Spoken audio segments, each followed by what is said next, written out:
안녕하세요. 구독자 여러분. 저는 이제 나이 40대에 접어들게 된 초등학생 아들 하나 키우고 있는 여성입니다. 아이를 낳고 난 뒤 우리 아이 하나 잘 키우겠다는 마음으로 열심히 가정 생활에 충실하며 살았는데 사실 우리 가족만 행복하게 산다고 해서 제 주변 모든 것이 행복함으로 가득 차는 게 아니라는 걸 알았습니다. 세상에 왜 이렇게 제 행복을 방해하는 사람들이 많은 걸까요? 하지만 제 인생에 대한 모든 선택은 제가 하는 것이고 저는 결국 제 행복을 얻어낼 수 있게 되었습니다. 그 과정이 순탄하지는 않았지만 저에게는 의미 있는 일이었던 것 같네요. 그럼 제 이야기 바로 시작해 보겠습니다. 어릴 적에는 우리 집이 고깃집을 운영한다는 사실이 좋았습니다. 저희 부모님은 정말 성실하신 분들이셨어요. 늘 새벽같이 시장으로 나가셔서 재료를 고르고 식당을 열기 전까지 꼼꼼히 청소하며 하루를 준비하셨죠. 손님들이 고기가 진짜 맛있다고 웃으며 돌아갈 때마다 두 분의 얼굴엔 보람이 가득했어요. 그 모습이 저는 좋았고 그 덕분에 식당이라는 공간이 저에게도 따뜻한 기억으로 남아 있습니다. 사실 저는 불 앞에서 자란 아이였습니다. 우리 고깃집은 시장통 안쪽에 자리 잡고 있었는데 기름이 잔뜩 묻은 유리창 너머로 늘 불길이 활활 타올랐죠. 지글지글 고기가 익어가는 소리, 뚝배기에서 보글보글 끓는 된장찌개 냄새까지. 그게 바로 제 어린 시절 배경이었습니다. 학교 수업이 끝나면 저는 어김없이 부모님이 계신 고깃집으로 갔습니다. 그곳은 말 그대로 전쟁터였어요. 불판은 끊임없이 왔다 갔다 하고 서빙 이모들은 쉴 틈 없이 분주히 움직였으며 주방에선 뜨거운 열기 속에 뚝배기와 철판이 쉼없이 들락날락했죠. 아이가 있기엔 사실 위험하기도 하고 너무 분주한 공간이었어요. 그래서 부모님은 가게 한켠 주방과 홀 사이 자투리 공간을 치워 작은 온돌방을 만들어 주셨어요. 넉넉 잡아 2평 정도 될까요? 원래는 창고처럼 쓰이던 곳이었는데 제가 앉아있을 자리 하나 없다며 어느 날 아버지가 말없이 짐을 치우기 시작하셨고 어머니는 작은 전기장판을 펴주시며 말씀하셨죠. 여기는 이제 너만의 비밀 아지트야. 숙제도 하고 책도 읽고 간식도 먹고 알았지? 아지트? 와, 나 만화 영화에서만 보던 건데. 아싸. 그럼 나 여기서 하루 종일 있어도 되는 거지, 아빠? 그 말이 어찌나 좋았는지 모릅니다. 저는 그 작은 공간에서 숙제도 하고 낙서도 하고 어쩌다 졸음이 오면 낮잠도 잤습니다. 일하러 오는 이모나 삼촌이 오며 가며 이 문제 모르겠으면 이리 줘봐 하고 제 수학 숙제를 도와주시기도 했죠. 가끔은 주방에서 어머니가 나지막이 부르시며 고소한 계란찜을 내주실 때도 있었어요. 그렇게 식당은 제게 단순한 가게 이상의 공간이었습니다. 사람 냄새가 진하게 배어있고 매일매일의 삶이 구체적으로 쌓이는 장소였어요. 주말이면 보통은 할머니가 저를 돌보셨지만 초등학교 3학년쯤 되었을 무렵부터는 제가 먼저 말하곤 했습니다. 할머니, 오늘은 저 고깃집 갈게요. 그냥 거기서 숙제하고 있을게요. 그래, 고기 냄새 맡고 오면 제일 익었다. 그래도 엄마 아빠랑 같이 있는 게 좋지? 할머니는 처음엔 섭섭해하셨지만 제가 얼마나 고깃집에 가는 걸 좋아하는지 아시고는 어느 순간부터 말없이 보내주셨어요. 물론 사람들은 고깃집 딸이면 매일 고기를 실컷 먹겠다고 부러워하기도 했습니다. 하지만 실상은 좀 달랐어요. 매일같이 고기 굽는 냄새에 둘러싸여 있다 보면 그 향조차 부담스럽게 느껴질 때가 많았거든요. 냄새만 맡아도 배가 부르다는 말, 저는 정말 공감했어요.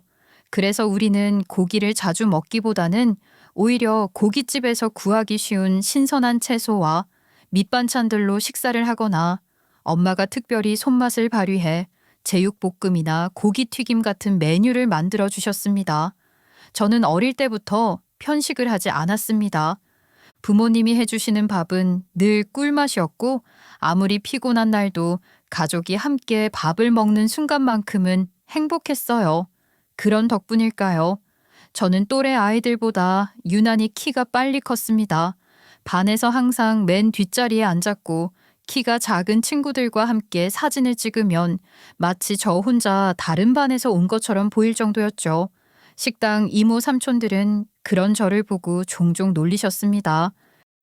이야, 너는 모델이라 모델. 이러다 진짜 CF 찍는 거 아니야? 키만 저렇게 커서 어디다 써? 세상 남자들보다 더 커지면 어떡하려고 그러냐? 그러다가 연애도 한번 못하는 거 아니냐? 세상에나. 지가 난쟁이 똥자루만 하다고 지금 애한테 무슨 소리를 하는 거야? 그러게요. 아, 삼촌 너무한 거 아니에요? 키 큰 남자 만나면 되죠 뭐. 세상에서 나보다 키 큰 남자 하나 없으려고? 그때는 뭐가 그렇게 마냥 즐겁고 행복했는지 모르겠어요. 하지만 중학교에 올라가면서부터 분위기가 조금씩 달라지기 시작했어요. 아이들이 하나둘씩 사춘기를 맞이하고 외모에 관심을 갖고 꾸미는 일에 예민해질 무렵이었죠. 그러면서 어떤 아이들은 저에게서 늘 고기 냄새가 난다고 말하기 시작했어요.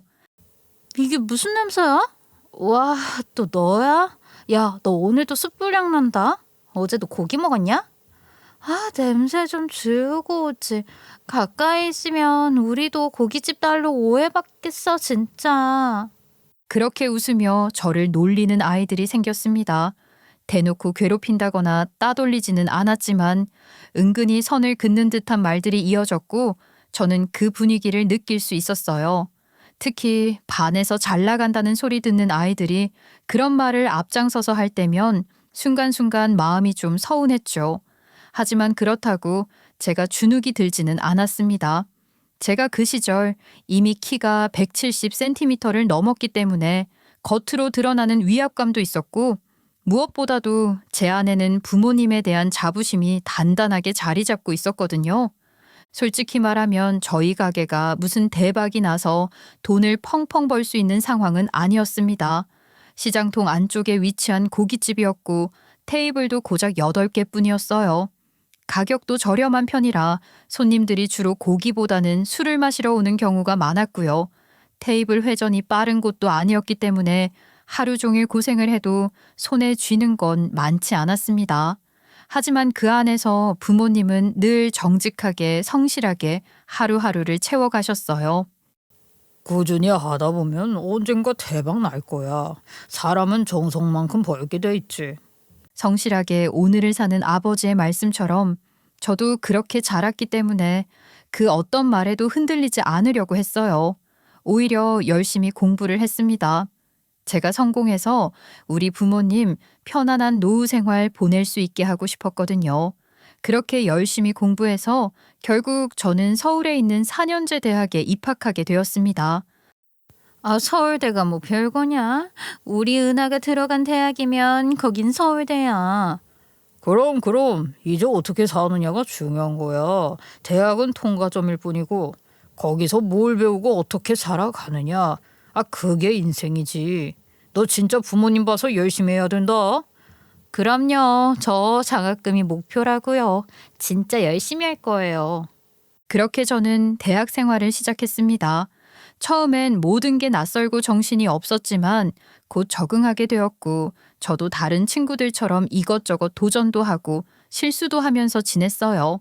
연애도 해봤고 학교 수업을 빠지고 친구들과 맥주를 마시러 간 적도 있었죠. 하지만 시험 기간만큼은 달랐습니다. 족보가 있다면 어디든 달려가서 받아오고 도서관에 자리를 잡으려면 새벽부터 나갔어요. 노트 필기 잘하는 친구들과 친해져서 스터디 그룹도 만들었고요. 그렇게 저는 교수님들께 이름을 기억받을 만큼 꽤 우수한 성적을 유지했습니다. 그렇게 대학을 졸업한 저는 자연스러운 수순처럼 취업 준비를 시작했어요. 특별히 하고 싶은 일이랄 것도 없었고 그렇다고 아무 일이나 할 수는 없다는 생각이 있었기에 우선 이력서를 쓰고 자소서를 다듬으며 차근차근 준비를 해보기로 했죠. 하지만 그 시기가 생각보다 길어지면서 어느 순간 저는 자연스럽게 부모님의 가게 일을 돕게 되었어요. 집에서 하루 종일 뒹굴거리며 시간을 보내기엔 뭔가 민망했고 스스로도 답답함을 느꼈거든요. 사실 우리 부모님은 저에게 지금까지 초등학교부터 대학 졸업까지 쉼 없이 달려왔으니까 조금 쉬면서 백수 생활도 즐겨보는 것도 나쁘지 않다라고 하셨어요. 너무 조급해하지 마라. 지금은 그냥 몸도 마음도 쉬는 시간이라고 생각해. 그래, 쉴 땐 쉬어야지. 또 언제 이렇게 푹 쉬어보겠어? 그동안 우리 딸이 속 한 번 안 썩였는데 이 정도쯤이야? 하지만 저는 그 백수 생활이라는 게 성격에 잘 맞지 않았습니다. 남들 눈치를 보며 하루를 보내는 것도 싫었고 가장 견딜 수 없었던 건 제가 스스로에게 실망하는 느낌이 드는 거였어요. 뭐라도 해야 할 것 같았고 적어도 손을 놓고 멍하니 있긴 싫었죠. 그래서 자연스럽게 부모님의 가게에 나가 불판도 닦고 서빙도 하고 계산도 보며 하루를 보내기 시작했습니다. 우리 부모님의 가게는 여전히 사람들로 북적거렸어요. 기름 냄새가 벽에 밴 시장통 안쪽 고깃집이었지만 가격 대비 푸짐한 양 덕분에 동네 상가 사람들, 택시 기사님들, 근처 공방에서 일하는 분들까지 다양하게 찾아오셨죠. 그렇게 단골 손님들과 인사도 나누며 가게 일은 조금씩 제 일상이 되어갔어요. 원래 우리 가게는 저녁 장사를 주로 했기 때문에 점심에는 문을 열지 않았었어요. 그런데 어느 날부터 부모님이 점심에도 장사를 시작하신 거예요.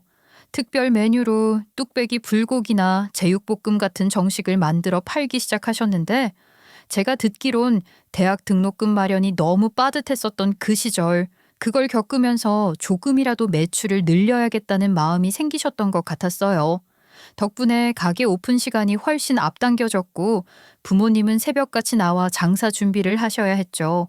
예전엔 오후 5시에 문을 열었기에 1시쯤만 준비해도 충분했지만 점심을 11시에 시작하니 이제는 아침 7시부터 가게 문을 열고 식자재를 손질하고 밑반찬을 준비하셔야 했어요. 물론 이모와 삼촌은 조금 더 늦게 오시긴 했지만 그래도 가게 전체가 일찍부터 분주해졌던 건 분명했죠. 그런 모습을 보면서 저는 어느 순간부터 자연스럽게 일손을 거들게 되었어요. 불판 닦는 건 물론이고 반찬 접시도 나르고 어쩌다 홀서빙까지 했죠. 손님들 주문을 받으며 바쁘게 돌아다니다 보면 취업 준비의 답답함도 잠시 잊을 수 있었어요. 얘, 너 이러다 고깃집 물려받으려고 그러니? 취업 준비니 뭐니 해야 된다고 하더니 하루 종일 고깃집에서 일을 하면 그런 건 언제 준비해? 아이, 무슨 소리예요, 이모. 나는 우리 엄마 아빠처럼 장사를 할 수 있는 성격 아닌 거 알면서 회사에 빨리 취직해야지. 제가 취직이 잘 안 되는 이유는 솔직히 말해서 처음부터 눈을 꽤 높이 잡고 회사에 이력서를 넣었기 때문이었어요. 대기업이라는 타이틀을 꼭 한번 붙여보고 싶었거든요. 물론 제가 나온 대학이 이름 있는 명문대는 아니었기 때문에 스펙상 불리한 건 사실이었죠. 서울대, 연대, 고대 출신들이 우글거리는 채용시장 안에서 저는 조금 평범한 대학생이었어요. 그래도 쉽게 포기하진 않았습니다. 면접을 수없이 보면서도 이력서 수십 장을 보내면서도 괜찮아, 언젠간 되겠지라는 생각을 버리지 않았어요. 그런데 그 시간이 길어지면서 점점 지쳐갔고 스스로도 어느 순간 한계를 느끼기 시작했죠. 결국 저는 마음을 조금 낮췄어요. 대기업 대신 중견 기업에 이력서를 넣기 시작했습니다. 기업에 대한 정보도 다시 찾아보고 자기소개서도 방향을 바꾸고 이제는 붙어야겠다는 마음으로 다시 도전했어요. 취업 준비를 시작한 지 1년이 훌쩍 넘어가던 시점이었습니다. 그쯤 되자 저도 모르게 자꾸 현실적인 생각이 들더라고요. 하지만 저는 포기하지 않았어요.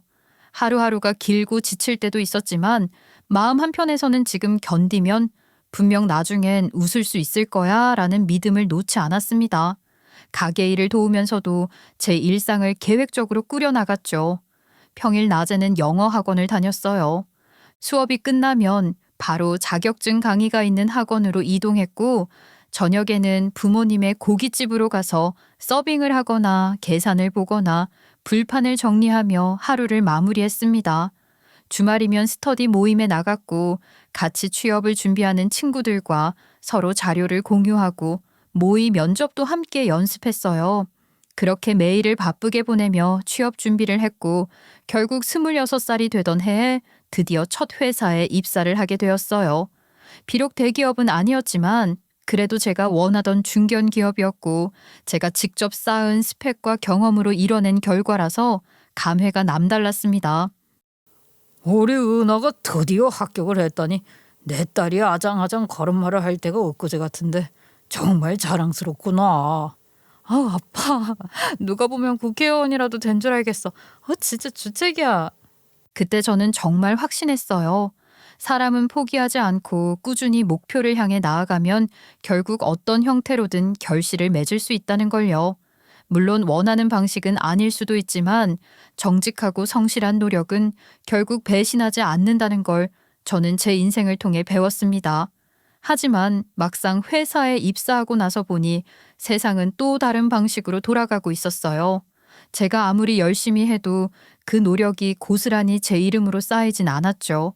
팀이 있었고 팀장님이 계셨기 때문에 제가 이룬 결과도 결국은 팀의 공으로 흡수되곤 했습니다. 물론 그게 싫었다는 건 아니에요. 사회란 게 원래 그런 법이니까요. 그러던 어느 날 입사하고 5년쯤이 지났을 무렵 회사 동료의 소개로 소개팅을 하게 되었어요. 사실 소개팅에 큰 기대를 하진 않았어요. 바쁘기도 했고 괜히 사람 만나는데 에너지를 쓰고 싶지 않다는 생각도 있었거든요.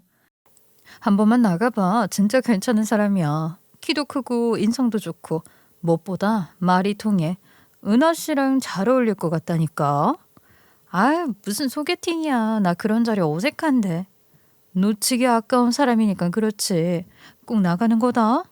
친구는 그렇게 저를 설득했고 반쯤은 억지로 약속 장소로 나갔죠. 그런데 그 자리에 앉아있던 남자는 생각보다 훨씬 더 괜찮은 사람이었어요. 겉보기엔 젠틀했고 말투는 조용하면서도 배려심이 느껴졌고 무엇보다도 진심을 감추지 않는 사람이었어요. 하지만 사실은 그는 꽤 조건을 따지는 편이었어요. 학교, 직장, 가족 배경 등 저에 대해 꼼꼼하게 물었거든요. 처음엔 약간 당황했어요. 좀 까다로운 사람이네 싶기도 했고요. 하지만 이야기하다 보니 그가 그런 조건들을 숨기지 않고 솔직하게 이야기한다는 점이 오히려 마음에 들었어요. 사실 전 그런 조건을 신경 안 쓴다고 말하는 사람들이 더 무서워요. 막상 일이 틀어졌을 때 조건 얘기부터 꺼내더라고요. 저는 차라리 지금 말해두는 게 낫다고 생각해요. 와, 그 말 좀 멋있네요. 저도 그렇게 생각해요. 서로 솔직한 게 제일 중요하죠. 나중에 배신이네 뭐네 그럴 줄 몰랐네. 그거 탓하는 것보다 낫잖아요. 그렇게 우리의 인연은 시작됐습니다. 서로 연애라기보다는 결혼을 전제로 한 만남이라는 게 더 정확한 표현이었어요. 저도 이미 31였고 그 역시 그 나이대에 결혼을 생각하지 않고 만날 이유는 없다고 했거든요. 그리고 한 가지 더 마음에 들었던 건 그의 키였어요. 저는 성인이 된 이후로 최종 키가 171cm였는데 사실 그 정도 키를 가진 여성으로서 저보다 훨씬 큰 남자를 만나본 적이 잘 없었거든요. 그런데 그 사람은 185cm였어요. 어릴 때 이모와 삼촌에게 키 큰 남자 만날 거라고 했던 제 말이 드디어 지켜지는 순간이었죠. 연애를 시작한 지 1년 가까이 되었을 무렵 저희는 서로의 부모님께 우리가 만나고 있다는 사실을 조심스럽게 알렸어요. 그동안 서로의 마음이 충분히 확인되었고 자연스럽게 결혼에 대한 이야기도 오고 갔기 때문에 이제는 인사를 드려야겠다는 생각이 들었죠. 두 사람 모두 나이가 있는 편이었기에 연애만을 오래 끌기보단 천천히 결혼을 준비해가는 게 좋겠다고 판단했습니다. 결혼? 그래, 이제 은하도 그럴 나이가 됐지. 어떻게 그 사람은 고기는 잘 먹냐? 엄청 잘 먹어요. 저희 가게 소고기 먹고 깜짝 놀랐다니까요. 아빠가 지난번에 나 먹으라고 챙겨준 거 그거 같이 먹었거든. 어떻게 이렇게 부드럽냐고 난리도 아니었다니까. 그 이후에 저희 부모님께서는 제가 남편과 함께 고깃집에 가면 늘 아낌없이 잘 챙겨주셨어요. 원래는 한정 수량으로만 판매하던 숙성 소고기도 슬며시 구워주셨고 그걸 남편이 맛있게 먹었죠. 고개를 끄덕이며 연신 감탄하던 그의 모습이 아직도 생생합니다. 숙성 고기에 눈이라도 뜬 것인지 매번 갈 때마다 숙성 고기 타령을 하곤 했거든요. 저희 아버지께서도 좋아하시며 늘 맛있는 고기, 최고 품질의 고기를 챙겨주셨죠. 그렇게 저희는 양가에 인사를 드렸고 자연스럽게 결혼 날짜를 잡게 되었어요. 모든 게 순조롭다고 느꼈고 마음도 편안했죠. 하지만 상견례 자리에서 작은 균열이 생겼습니다. 한정식 집에서 상견례를 하게 되었고 분위기 자체는 그럭저럭 무난하게 흘러가는 듯 했어요. 그런데 문제는 식사 중에 나왔던 떡갈비 때문이었어요. 양념이 발라진 떡갈비라 끝부분이 살짝 탄 게 있었는데 그걸 보시더니 시어머니께서 아주 은근하게 말을 꺼내셨죠. 어머나 이거는 좀 탔네. 우리 며느리가 고깃집 딸이니까 이런 건 안 타게 잘 구울 수 있을 텐데. 아, 네? 아, 어머님 고기가 끝에가 좀 탔네요. 양념이라서 그런가 봐요. 고기 굽는 기술이 부족한 거 아닐까? 나중에 우리 며느리 손맛을 제대로 볼 수 있는 데 가서 밥을 먹는 게 좋겠어. 그 말에 제 부모님의 표정이 살짝 굳어졌습니다.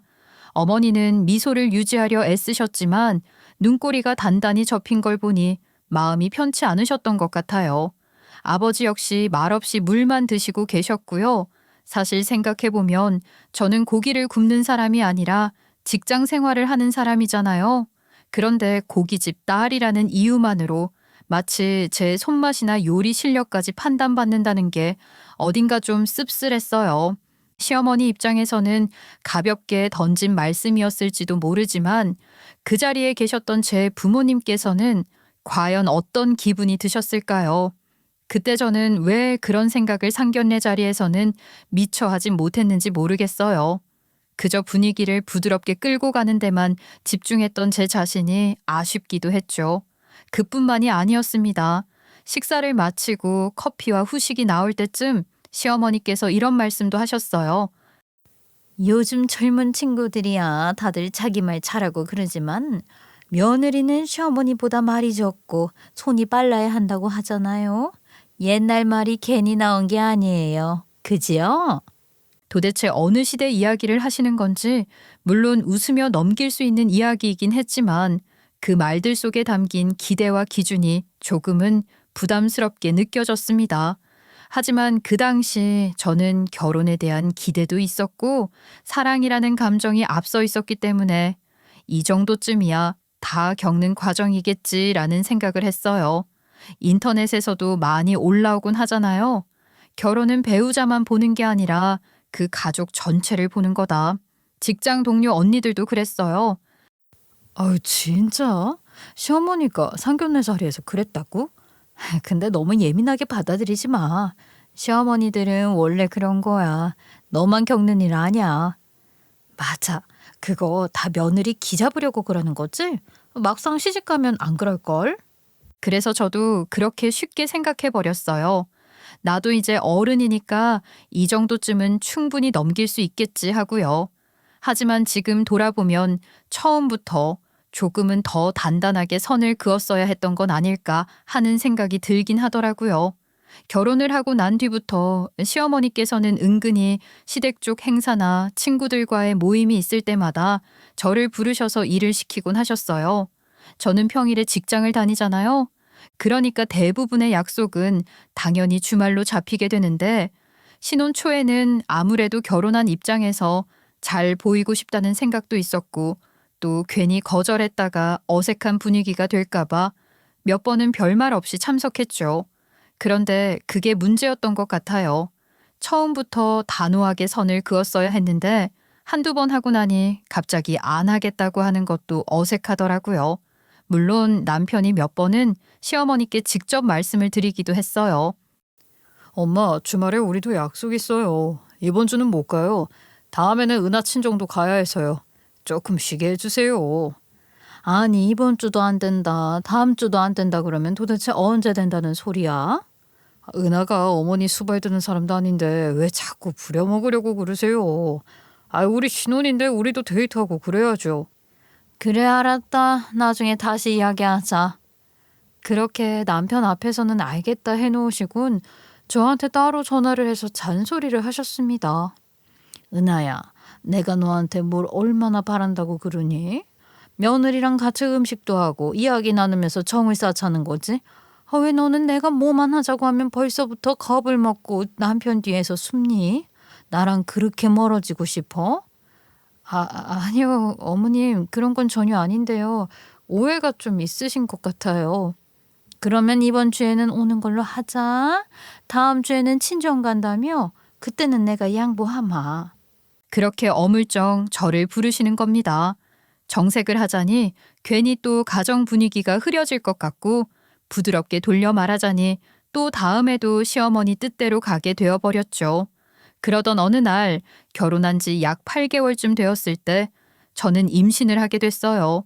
그제서야 비로소 거절이라는 것이 조금은 쉬워졌죠. 아무리 그래도 임신한 며느리까지 불러다 일시키는 분은 아니셨으니까요. 하지만 그렇다고 모든 게 끝난 건 아니었어요. 우리 며느리 손주만 출산하고 나면 이제 나랑 같이 집안 행사도 다니고 손주 자랑도 하고 며느리 손맛도 보게 될 거네. 얼마나 기대가 되는지 몰라. 결국 아이 낳고 회복되면 다시 불러내시겠다는 말씀이구나 싶은 거예요. 손주 자랑하는 셈치고 며느리는 일해라. 그 말로밖에 안 들렸어요. 그리고 저는 만사까지 열심히 임산부로서 살다가 아이를 낳게 되었는데 그 출산 과정이 말 그대로 개고생이었습니다. 아이 머리가 잘 내려오지 않아서 촉진제를 맞고 유도분만 시도를 했는데 진통이 오질 않아서 무통 주사를 맞았죠. 그런데 그 무통마저 듣지 않았어요. 30시간 가까이 진통을 겪다가 결국 제왕절개로 넘어가야 한다는 이야기가 나왔을 때 남편과 시어머니는 갑자기 걱정스러운 눈빛으로 말하더라고요. 그래도 자연분만 하는 게 낫지 않을까? 우리 은하 젊은데 조금만 더 힘을 내면 아이도 숨풍숨풍 나오지 않을까? 제왕절개는 회복이 오래 걸린다는데 괜찮겠어? 나 너무 아프고 힘들단 말이야. 당장 수술시켜달라고 수술. 아니 뭐 이렇게 엄살이 심하고 그러니? 조금만 더 버텨보면 애가 나오겠구먼. 지금 우리 은하 숨 넘어가게 생겼는데 자연분만을 언제 기다립니까? 아이 벌써 이틀째예요. 애가 잠도 못 자고 힘도 없는데 수술 빨리 시켜주세요. 저희 어머니께서 화를 내고 나서야 그제서야 간신히 수술 준비가 시작됐고 저는 정신이 아득한 상태로 수술실에 들어갔어요. 핏줄은 다 터지고 손톱은 깨지고 진통으로 몸은 다 풀려서 회복도 다른 산모들보다 훨씬 오래 걸렸습니다. 제가 어떤 상태였냐면 조리원에서 누워있는데 손 하나 까딱하기 어려운 수준이었죠. 그런데 그런 저를 보러 시어머니께서 거의 매일 조리원으로 오셨어요. 애를 보고 싶다는 이유였죠. 우리 때는 말이야 애 낳고도 바로 일어났다. 너는 왜 이렇게 죽을 상이니? 하여간 요즘 애들은 참 유난스러워. 어머님, 조리원에서 저는 좀 쉬고 싶은데 어머님이 맨날 오시니까 쉴 수도 없어요. 세상에 내가 하루에 한 번 손주 보는 것도 뭐 그리 큰 부탁이니? 몸도 힘든데 마음까지 힘들어지는 순간이었어요. 그냥 조용히 좀 내버려 두셨으면 좋겠다는 생각이 절로 들었어요. 산후 우울증이라는 말이 왜 있는지 그때는 알겠더라고요. 분명히 아기를 낳은 기쁨이 있어야 할 시기였는데 저는 오히려 하루하루가 조마조마했어요.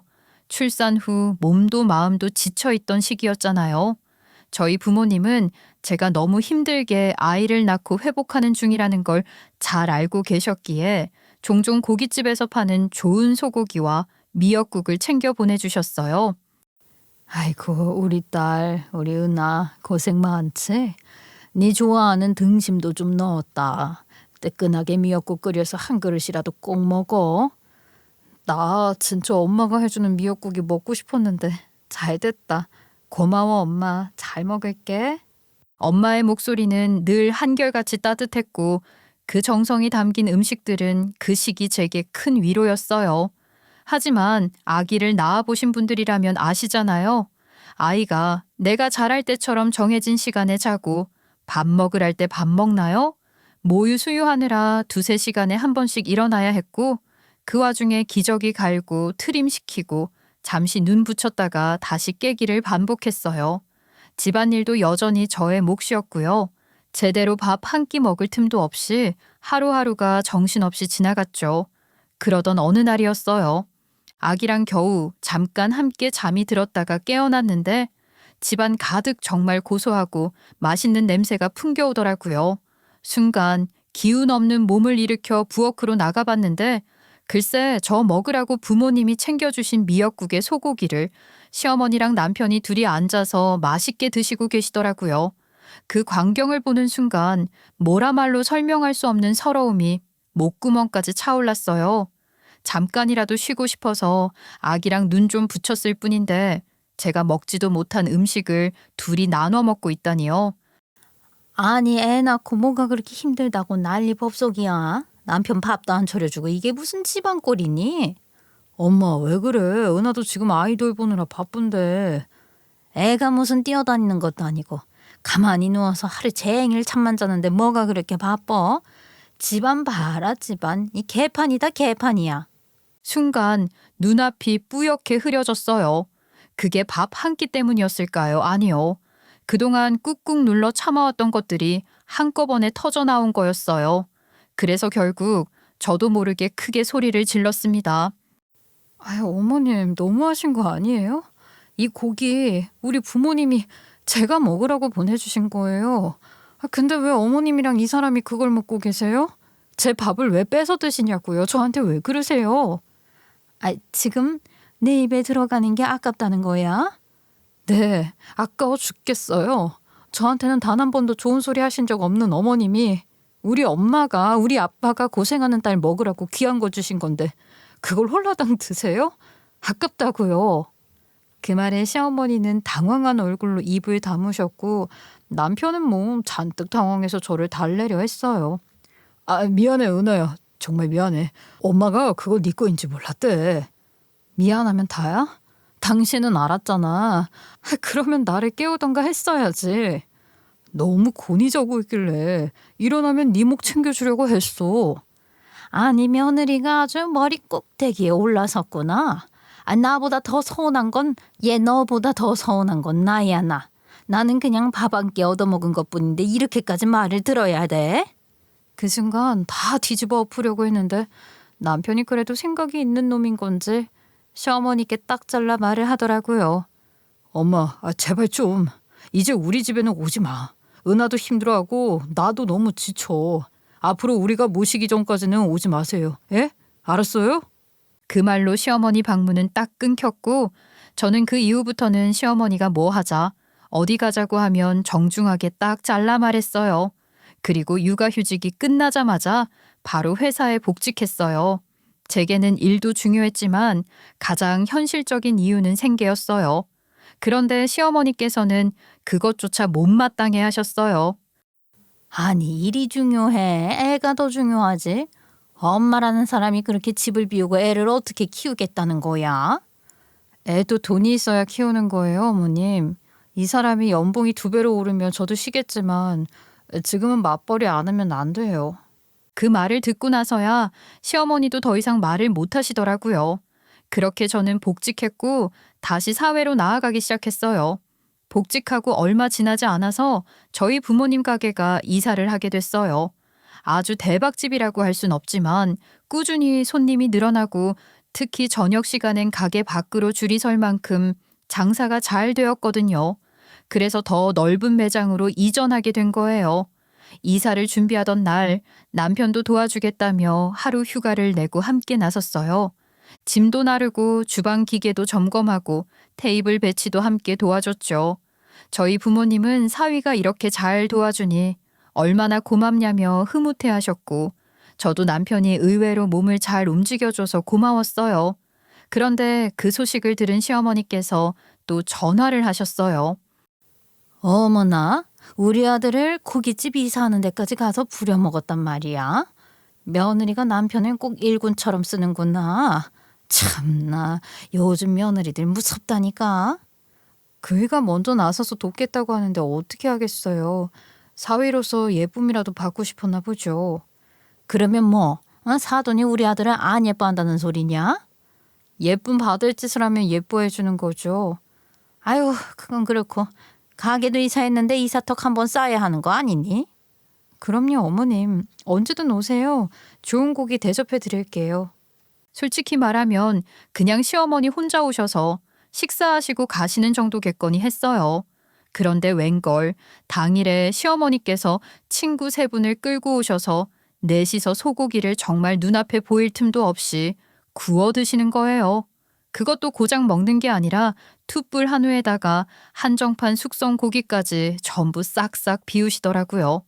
그날 남편도 시어머니가 친정 가게에 오신다는 소식을 듣고 퇴근하자마자 부랴부랴 가게로 왔어요. 저희 아버지께는 장모님, 저도 한 점 얻어먹으러 왔습니다 하고 웃으며 들어섰는데 들어오자마자 시어머니와 친구들이 꾸역꾸역 소고기를 입에 넣고 있는 장면을 보더니 얼굴이 굳어졌죠. 아 뭐야 엄마 혼자 온 줄 알았는데. 공짜 밥인데 친구들이랑 같이 먹으면 두 배로 맛있지 않겠냐? 아니 너 밥은 먹었어? 와서 한 점 거들어라. 남편은 민망하면 어쩔 줄 몰라 하더라고요. 그렇게 시어머니는 친구들과 후식까지 야무지게 드시고 나가시더라고요. 저희 부모님도 황당해서 어쩔 줄 몰라 하셨죠. 잘 먹고 간다. 아유 사돈댁에서 이렇게 잘해주니 며느리 복은 내가 최고지. 저는 부모님 뵙기 민망하니까 제 카드를 슬쩍 건넸습니다. 아빠, 카드 여기 있어요. 계산 좀 부탁드릴게요. 아이고야 은하야 이걸 돈을 받는 게 맞나 싶네. 괜히 또 말 나올까 걱정이고. 그때 남편이 다가와서 카드를 빼앗듯 받아들며 말했어요. 제가 낼게요. 이건 저희가 정리해야 하는 문제예요. 어른들 마음 쓰이게 하면 안 되죠. 장인어른 이 카드로 계산해 주세요. 결국 남편이 계산을 했고 영수증을 보고는 깊은 한숨을 쉬더라고요. 네 명이서 100 가까이 나오네. 진짜 어질어질하다. 어쩌겠어요. 이미 뱃속에 들어간 걸 어떻게 다시 빼냅니까? 그 일 이후로는 한동안 시어머니께서 조용하셨던 것 같아요. 그런데 아이가 초등학교에 입학하고부터 또 상황이 바뀌기 시작했죠. 어린이집에 다닐 땐 저희 부부가 퇴근할 때까지 봐주는 시스템이 있었기에 큰 걱정이 없었어요. 하지만 초등학교는 오후 1시면 끝이 나니까 그때부터 누군가 아이를 봐줘야 하는 문제가 생긴 거죠. 그래서 시어머니께 부탁을 드렸어요. 어머님, 애가 초등학교 들어가고 나면 집에 혼자 있게 되니까요. 혹시 좀 봐주실 수 있으실까요? 그럼 그 정도는 내가 해줘야지. 내 손준대. 처음에는 흔쾌히 그렇게 해주시겠다고 말을 하시더니만 며칠 지나지 않아 돌변하신 거예요. 아무래도 혼자 손주 하나 보는 게 귀찮고 힘드셨겠죠. 숙제 봐줘, 밥 차려줘, 애 씻겨줘. 보통 일이 아니잖아요. 내가 용돈도 치꼬리만큼 받고 밥은 챙겨줘야 하고. 아이고 그 힘들어서 못하겠다. 너희 친정에 가서 부탁을 좀 해보지 그러니? 그 시기쯤 친정엄마는 무릎이 안 좋아져서 고생하고 계셨는데도 불구하고 결국 저희 엄마가 손을 들어주셨어요. 애가 불안하게 혼자 있으면 안 되지. 내가 봐줄게. 엄마께 너무 죄송했어요. 그런데도 묵묵히 맡아주시고 아이를 사랑으로 돌봐주셨죠. 남편도 그런 친정엄마에게 고마움을 느껴서 직접 용돈을 챙겨드리기 시작했어요. 반대로 시어머니에겐 아예 용돈을 끊어버렸죠. 뭐 도와주시는 것도 없는데 그게 맞는 거잖아요. 아니 내가 손주 좀 안 봐준다고 바로 용돈을 끊어버리는 건 너무한 거 아니냐?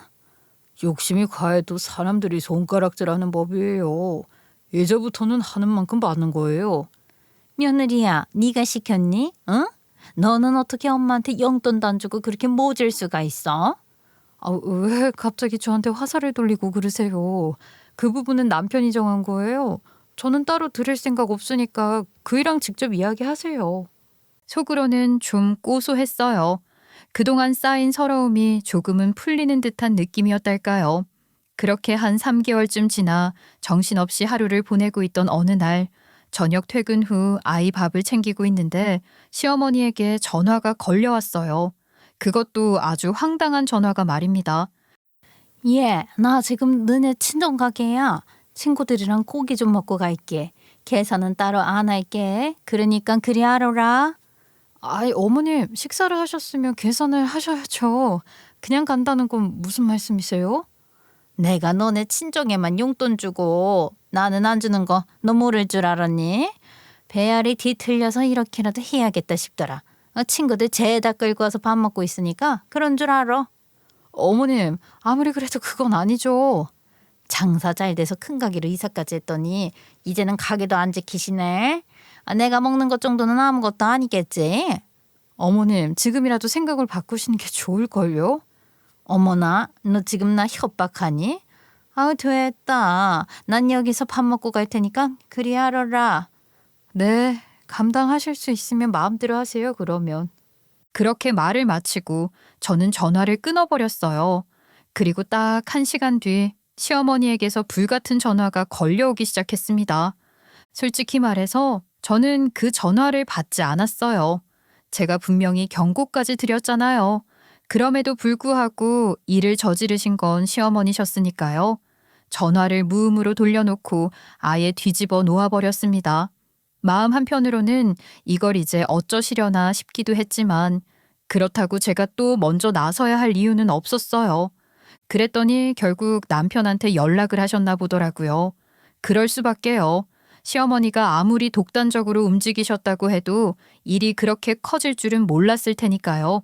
저녁 준비를 하며 아이 숙제를 봐주고 있는데 남편이 갑자기 허겁지겁 현관문을 열고 들어오더니 얼굴이 사색이 돼 있는 거예요. 여보, 큰일 난 것 같아. 엄마가 사고를 친 것 같아. 알아, 뭐 그럴 줄 알았어. 혹시 엄마랑 전화 통화했어? 뭐라고 하셨는데? 아니, 통화 안 했어. 아까 어머님이 나한테 전화해서 너희 친정 가게에서 친구들이랑 밥 먹고 가겠다고 하시길래 내가 말렸거든. 그러지 마시라고, 후회하실 거라고. 맙소사. 엄마가 장인어른이 가게 넘긴 걸 모르셨던 것 같아. 모르시는 것 같더라. 나한테 당당하게 친구들 죄다 끌고 가서 식사하시겠다고 그러시던데. 그래서 내가 그러지 말라고 했거든. 안 좋은 일 생길 거라고. 그 말에 남편은 한마디도 못하고 입을 꾹 다물었어요. 사실 저도 가게가 이미 친정 부모님 소유가 아니라는 걸 시어머니께 굳이 밝히지는 않았어요. 그날 전화를 끊으면서도 솔직히 이번엔 좀 당해보셔야 정신 차리시지 하는 마음이 있었던 것도 사실이에요. 그런데 막상 일이 터지고 나니 제 예상보다 훨씬 심각했더라고요. 처음엔 지난번처럼 친구 서너 명 데리고 와서 100만 원쯤 식사하시겠지 싶었어요. 그 정도 금액이면 알아서 해결하시겠거니 싶었죠. 그런데 남편이 떨리는 목소리로 말을 이어가는 거예요. 여보, 엄마가 이번에 친구를 15명을 데려오셨대. 무슨 동창 모임이라고. 뭐라고? 서너 명도 아니고 15명? 아니 그러면 도대체 얼마나 많이 드신 거야? 그것도 고기만 엄청 드셨대. 술은 배부르다고 안 시키고 그냥 고기로만 몇십 인분을. 나 물어보기도 무서운 거 알지? 그래서 그게 지금 얼마가 나왔는데? 1,000만 원이래. 진짜 미친 거 아니냐? 남편의 목소리는 점점 작아졌고 저는 입이 떡 벌어졌어요. 뭐?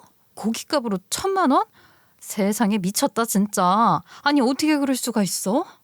더 충격적인 건 시어머니가 단체 예약까지 하면서도 본인 이름은 숨겼다는 거였어요. 친구 이름으로 예약을 넣었고 혹시라도 우리 부모님이 저한테 이야기할까봐 아예 철저하게 속였다는 거예요. 거기다가 가게를 저희 부모님이 넘기시면서 일을 하시던 이모랑 삼촌은 새 주인이랑 같이 일을 하는 걸로 계약을 마무리했거든요. 그걸 보시고선 장사가 잘 되니까 주인은 쏙 쉬러 가고 일을 하는 사람들만 남아서 일을 하는구나 하면서 비아냥거렸다는 겁니다. 그러니까 우리 부모님이 가게에 안 계신 걸 보고 장사가 잘 돼서 자리를 안 지킨다며 빈정거렸단 말이지? 그렇게 말씀하시더라.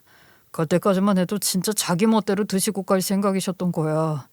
여보, 엄마 지금 경찰서에 계셔. 나 가봐야 할 것 같아.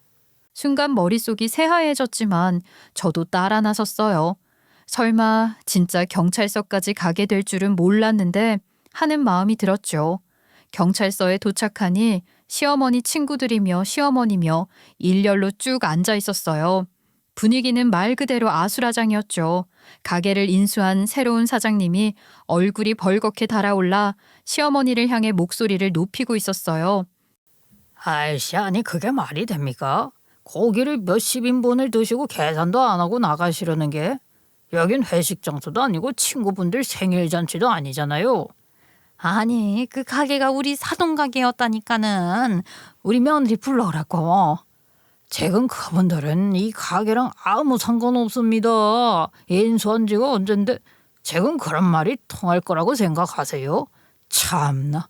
그 며느리 불러오면 뭐가 달라집니까? 무전 취직한 거에 똑같지. 시어머니 친구들도 하나같이 어색하게 고개를 숙이고 있었어요. 그 장면을 멀찍이 지켜보는데 기가 막히고 어처구니가 없더라고요.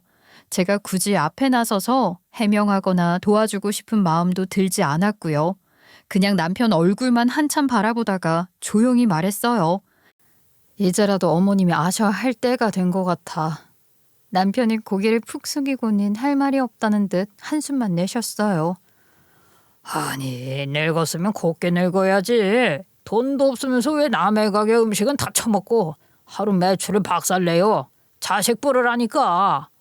그 가게 사장님이 참다 못해 결국 터뜨리셨더라고요. 그 말이 끝나기도 전에 시어머니는 당황한 얼굴을 한순간 스쳐 지나가더니 금세 허리를 쭉 펴고 대답하셨어요. 아니 우리 자식 금방 도착한다니까. 얘가 대기업 다니는 애라 1,000만 원쯤은 우습다니까. 그 말을 듣는 순간 정말이지 머리가 쭈뼛 설 정도로 부끄럽고 민망했어요.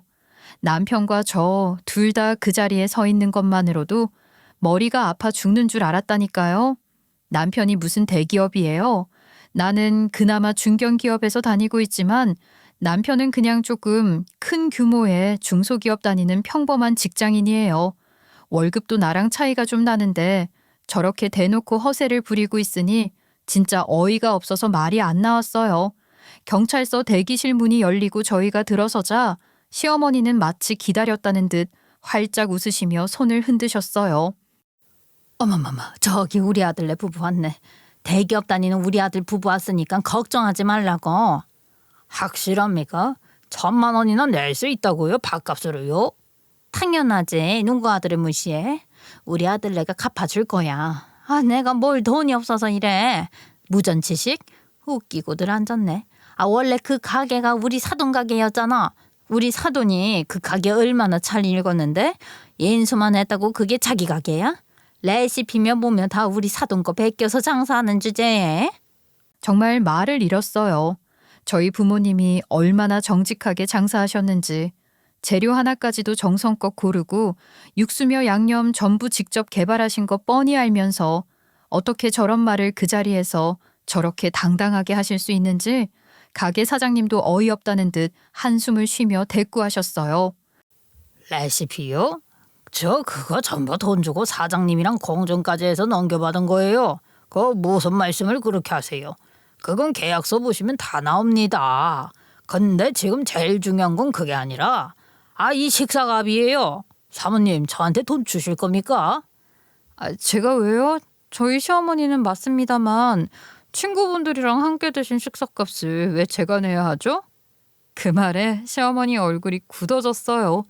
그러더니 황당하다는 표정을 지으며 외치시더라고요.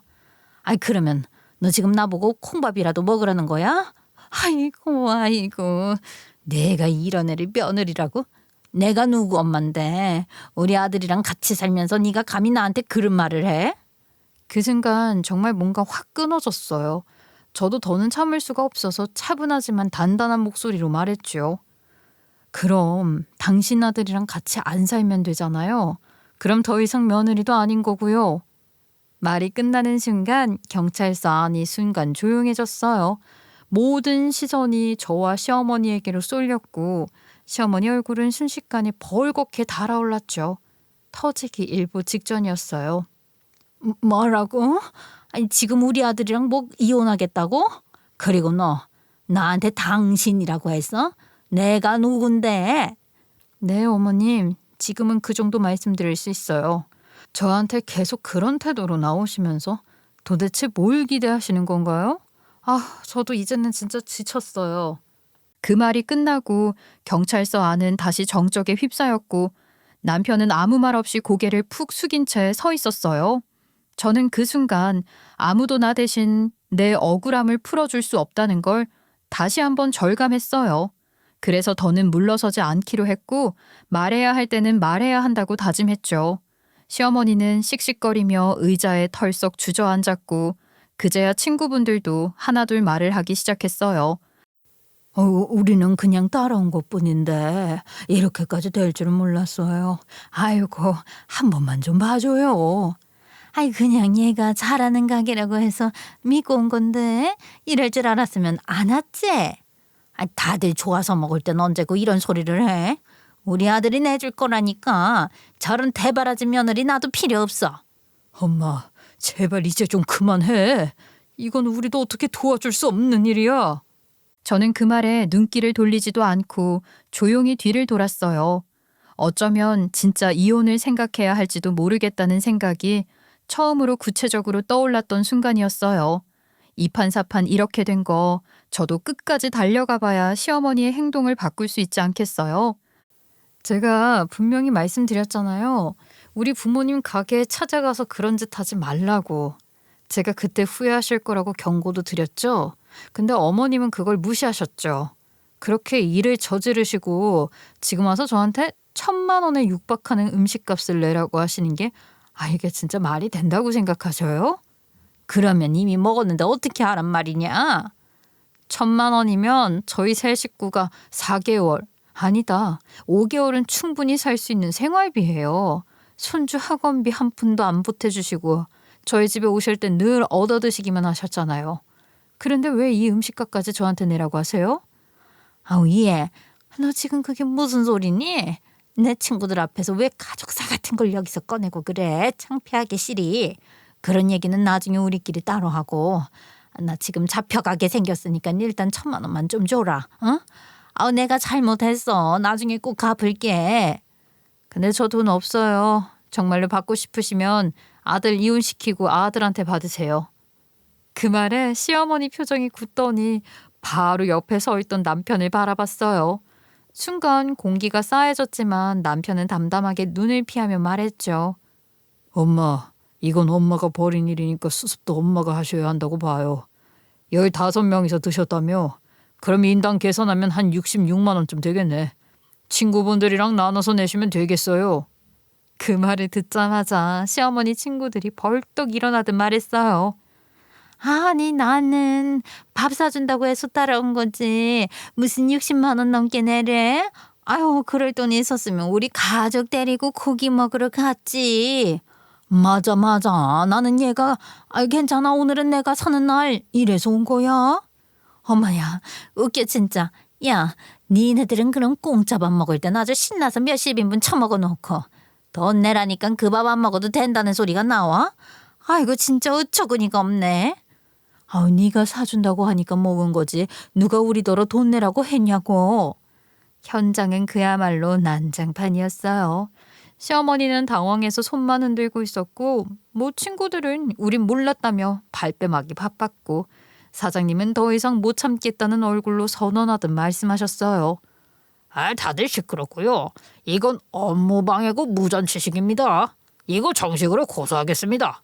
영업방해가 어느 정도냐면 오늘 하루 매출이 일 하나로 다 날라갔어요.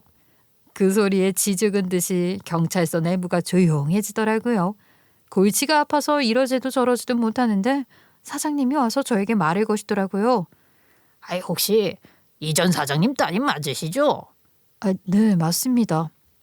하도 사돈 찾으시길래 제가 이전 사장님께도 연락을 드렸었거든요. 곧 오실 텐데. 정말 쪽팔렸습니다. 우리 부모님 귀에도 이 소식이 들어갔다니 얼마나 민망한 상황입니까? 거기다가 저희 부모님 그 소식을 듣자마자 바로 경찰서로 오신 거죠. 한창 실랑이를 벌이고 있는데 저희 부모님이 오시더라고요. 고개를 푹 숙이고 새 사장님께 죄송하다고 말을 하는데 우리 부모님은 무슨 죄냐고요? 아이고, 머니나 정말 죄송합니다. 이런 일이 생길 거라고는 생각도 못했네요. 사돈 잘 왔네요. 아니, 아무리 그래도 카기를 넘겼으면 말이라도 해줘야지. 이건 사돈 탓도 있다고요. 어머님, 그게 무슨 말씀이세요? 그리고 그 사돈 레시피랑 다 넘겼다면서 저 사람도 빚은 게 있는 거 아니야? 그러니까 우리 오늘 먹은 건 통치는 걸로 합시다. 사돈, 어떻게 그래요? 이제 내 가게 아니에요. 넘기면서 권리금도 다 받았고 레시피도 비용 지불한 계약서로 정리했다고요. 사돈이 뭘 어떻게 하든 우리랑은 상관없어요. 앞으로 이런 일로 우리 애까지 곤란하게 하지 마세요. 그 말에 시어머니 얼굴이 완전히 굳어졌어요. 당연히 저희 부모님이 어떻게든 해결을 해줄 거라고 믿고 있었던 건지 시어머니의 얼굴이 벙찐 상태가 됐어요. 경찰서 안에 있던 모든 사람의 시선이 시어머니에게 쏠렸습니다. 사실은 그랬어요. 우리 아이가 초등학교에 입학하고 저희 부모님도 가게를 운영하시면서 오랜 세월 동안 지치셨던 터라 조금 여유를 가지고 싶다고 하셨거든요. 이제는 은하니 애 좀 보면서 가끔은 여행도 다니고 그래야지. 나도 내 인생 좀 살아야지 않겠냐? 그래서 결국 권리금을 넉넉하게 받고 가게를 정리하셨어요. 정리한 지는 얼마 되지도 않았어요. 끽해야 3개월 정도? 그동안 부모님은 손주 학교 시간 맞춰서 집에 오게 하고 간식이며 저녁까지 챙겨주시면서 시간을 보내셨어요. 엄마는 그게 또 소소한 행복이라고 하시더라고요. 그리고 우리 가게에서 오랫동안 일하셨던 이모랑 삼촌은 그대로 남아서 새로운 사장님과 함께 일을 계속하셨어요. 아마도 그런 모습들을 본 시어머니는 우리 부모님이 아직도 가게를 운영하고 계신다고 오해하셨던 것 같아요. 그러니 본인 마음대로 친구들까지 무더기로 데리고 가서 식사를 하셨겠죠. 내가 잘못했다니까요. 아이 그래도 1,000만 원은 좀 그렇고 좀만 싸게 해줘요. 아이 사돈 해도 너무하신 거 아니에요? 가게를 내가 아직 운영하고 있었더라도 그렇지 어떻게 1,000만 원어치를 먹튀하려고 하세요? 그래서 누가 계산하는 건데요. 그게 중요한 거 아닙니까? 지금 이 자리에서 돈을 낼 사람이 없잖아요. 남편이 그 말을 듣고는 조용히 앞으로 나서려고 하더라고요. 그 모습을 본 저는 딱 잘라 말했어요. 너 지금 결제하는 순간 나랑 이혼이야? 그 말에 남편은 그대로 멈춰서더니 아무 말도 못하고 조용히 뒷걸음질을 쳤어요. 아이고 나중네. 자식들이 하나같이 나를 모른 척하네. 이게 무슨 날벼락이냐고. 제가 아무 말도 하지 않고 남편을 노려보자 남편 역시 뭐 딴청을 부렸죠. 그때 사장님이 팔짱을 낀 채로 조용히 입을 열었어요. 좋아요. 돈이 당장 없으면 몸으로라도 갚으셔야죠. 아니 사장님 그게 무슨 말씀이세요? 그 말 그대로입니다. 지금 돈 낼 능력 없다고 하셨으니까 그럼 바깥만큼 일하셔야죠. 때마침 주방이모 한 분이 이번 주까지만 근무하시기로 하셨는데 빈자리 하나 생겼는데 잘 됐네. 시어머니는 어이가 없다는 듯 웃으시더니 말끝을 흐리셨어요. 아니 내가 왜? 싫으시면은 그 무전취식으로 감방 가시던가. 그런데 다른 대안이 없었죠. 이 상황에서 누가 대신 계산해 줄 것도 아니고 경찰에 정식으로 무전취식과 업무방해로 고소까지 당할 판이었으니까요. 결국 공짜 밥 먹으려다가 진짜 크게 당하신 거예요. 그렇게 시어머니는 사장님 가게에서 강제로 취직을 하시게 됐습니다. 다음 날부터 바로 출근하셨어요. 앞치마 두르고 머리망 쓰고 주방 안에서 분주하게 왔다 갔다 하시는데 예전에 그 위세 넘치던 모습은 온데간데 없더라고요. 최저시급 기준으로 계산했을 때 그 1,000만 원 어치의 밥값을 갚으시려면 못해도 5개월 이상은 꼼짝없이 일하셔야 할 거예요. 중간에 몸이 힘들다고 그만두실 수도 없고 다시는 그 가게에 얼굴 들이밀기도 어려우시겠죠. 솔직히 처음엔 저도 화가 많이 났었는데 이렇게까지 된 상황을 보고 나니 마음이 조금은 차분해졌어요. 물론 시어머니는 그 와중에도 틈만 나면 푸념을 하셨다고 해요. 아이고 내가 무슨 죄를 지었길래 이런 일을 일부러 나만 더 고된 거 아니야? 아이고 억울해 정말. 하지만 그 말도 이제는 별로 귀에 들어오지 않더라고요. 누구 탓을 하기 전에 본인이 저지른 일에 대해서는 스스로 책임져야죠. 남편도 그날 이후엔 아주 조용해졌어요. 괜히 뭐라 거들거나 중재하려 들지도 않았고 오히려 시어머니에게 전화를 걸어 엄마, 앞으로는 진짜 자중하세요. 나도 이제 더는 못 도와줘요. 라고까지 말하더라고요. 그제야 알았어요. 결국 사람은 자기가 한 선택에 대해 책임질 수 있어야 한다는 걸요. 시어머니도 그걸 이제 조금씩 깨달아가고 계시겠죠. 하루 종일 땀 흘리며 접시 나르고 뒷정리하고 고기 냄새 밴 옷을 입고 돌아가시는 길에 뼈저리게 느끼길 바랍니다. 그래도 나름 사이다 가득한 복수이지 않나요? 앞으로도 제발 우리 시어머니가 정신 차리길 바라며 사연을 마치겠습니다.